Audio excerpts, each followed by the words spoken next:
Hello and welcome to World Music. In this lesson of World Music with Mr. Grant, we're going to be talking about ethnomusicology, the first kind of introduction lesson into this module. All right, let's begin. What is music? Although virtually everyone listens to it and most libraries include books on it, music is notoriously difficult to define, describe, and discuss. While in a literal sense, music is only a kind of sound vibration. It must be distinguished from other kinds of sound vibration such as speech or noise. This distinction is based not on observable acoustical differences, but on the meanings we assign to the sounds that become, in our minds, music. Music is thus a conceptual phenomenon that exists only in the mind. While at least that is where the distinctions between noise and music occur. Graphic representations of music, such as notations of any kind of sort, like sheet music, are only that, representations. A score is not the music, because music is a series of sonic vibrations transmitted through our ears to our brain. Where we begin then to process the actual sounds, the vibrations, into what we perceive as music. We are normally surrounded by sounds, the sounds of nature, the sounds of man's or women's inventions, of our own voices. But for most of us, most of the time, distinguishing music from the totality of ambient sounds all around us becomes simply natural. We recognize noise when we hear it. We recognize music when we hear it. Our sense of the difference between the two derives from a lifetime of conditioning. This conditioning is cultural, in origin. Our own conception of what distinguishes music from noise is more or less the same as that of our overall culture. Definitions of music are of necessity culturally determined. Our culture defines how we define what music is.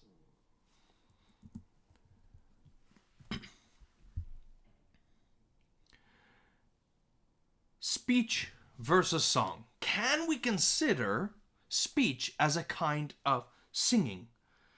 Well, this is kind of hard to tell. Within the vocal realm, one of the most intriguing distinctions is that between speech and song. At what point on the speech-song scale or continuum does speech actually become song? The answers to this question vary widely from place to place. Listeners from one culture may easily misjudge sounds from another culture by assuming, based on their own experience, that this or that performance is song, when the people performing consider it other than song. A general term for such in-between is what we would consider heightened speech. We would consider song to be a form of heightened speech. For example, chant, like in Gregorian chants. One is most likely to have trouble differentiating between speech and song when experiencing this heightened speech of religious and ritual performances, especially those associated with religions that discourage or even ban the performance of song. For example, in the Buddhist tradition of Thailand, ordained monks are not permitted to perform songs. But if you were to attend a reading of the great tale of Prince Wetsandan, who is the Buddha's pre-final incarnation preceding the nirvana, during which a robed monk intones a long poem describing the prince's life, you might, like most Westerners or like people from Canada, describe the performance as singing. After all, the monk performing the story clearly requires considerable vocal talents to negotiate such elaborate strings of pitches. From a Western perspective, so from a Canadian, from our perspective, this performance sounds much like song. But from the monk's perspective, what he is performing cannot be sung because monks are prohibited. They are not allowed to sing. The monk's performance is described by the verb thet in Buddhist and Thai language, which means simply to preach, not to sing. So why is this performance not considered song? Because there is consensus among Thai people that it is not sung, but rather that it is preaching. And to Thai people and to the Buddhist tradition, preaching is not singing.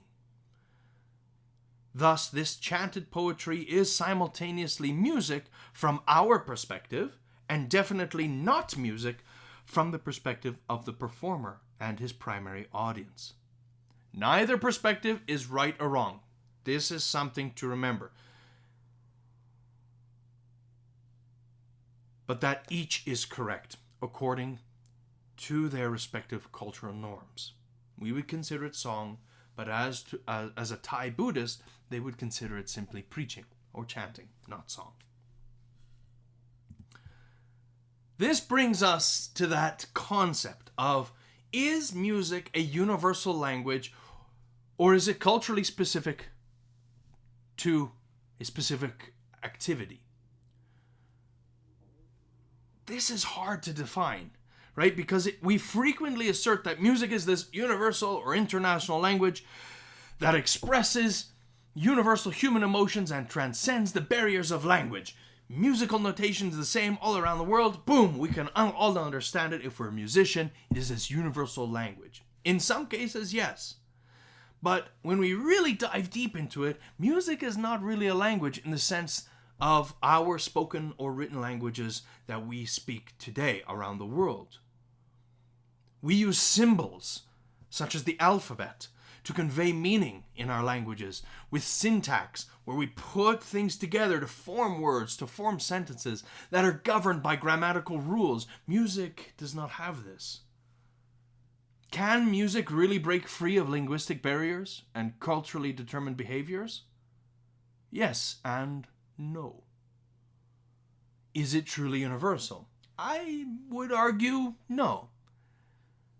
That it is defined by specific cultures. And we get these two terms that derive from our idea of this universal language of music: semiotics and ethnocentrism. Now, semiotics is the study of signs and systems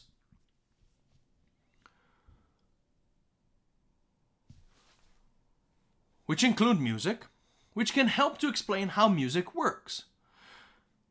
As will become increasingly clear to you as you begin your exploration of the world's vast array of musics, musical expression is both culturally determined and culturally encoded with meaning. The field of semiotics, which deals with signs, actually helps to explain this. A semiotic view of music asserts that the musical sound itself is neutral, and that there is no inherent meaning in the symbols, that it is interpreted by those who listen to it. We can read music on a page, but it doesn't mean anything to us until it is played, and everybody interprets what is played differently. This is the idea of semiotics.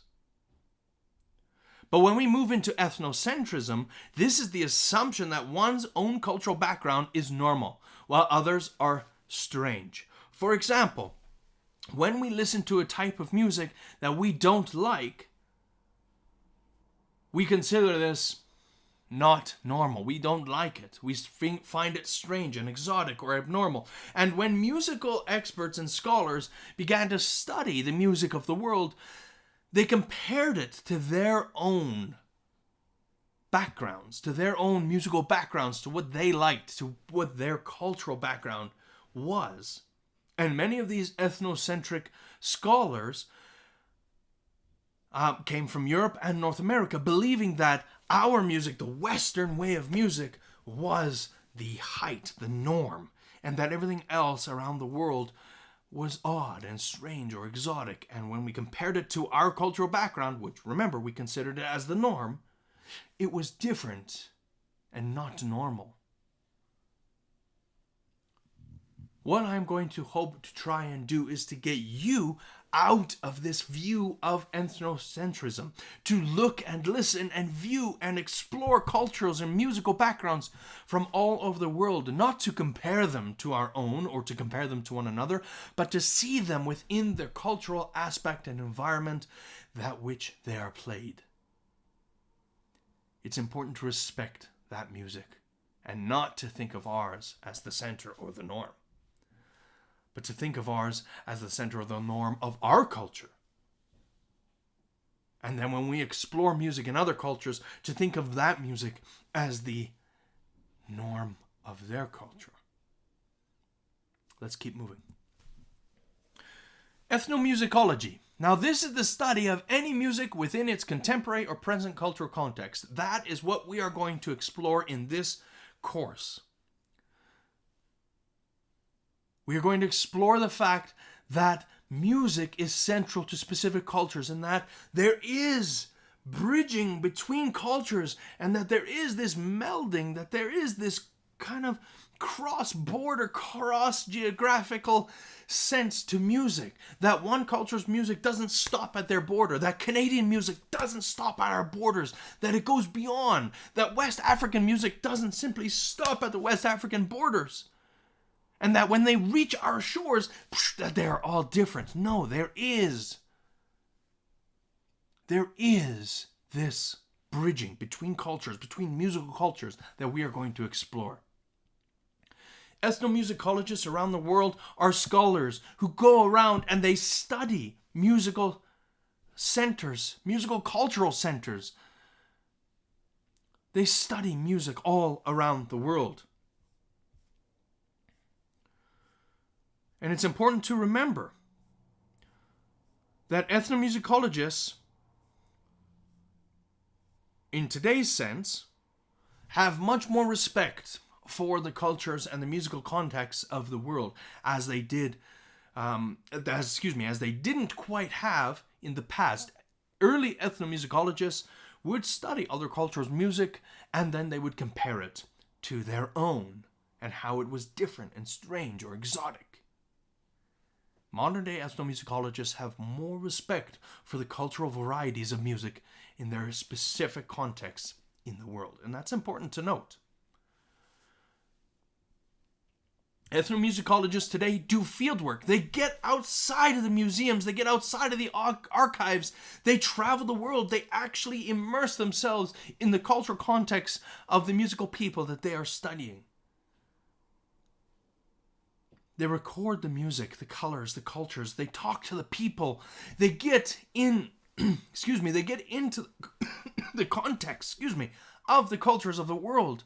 And they respect the music within them, while at the same time studying the roots of the music, studying the forms, studying the notes, studying the instruments, studying the people that play the instruments, studying the singing, and how it applies to the cultural context of where that music comes from, and how it applies, and how it has evolved, and how it has jumped the divides in geography, in cultures, in countries, and how this music has actually applied to the rest of the world, and how it has evolved, and how it has made the music of the world better. Not by comparing the two.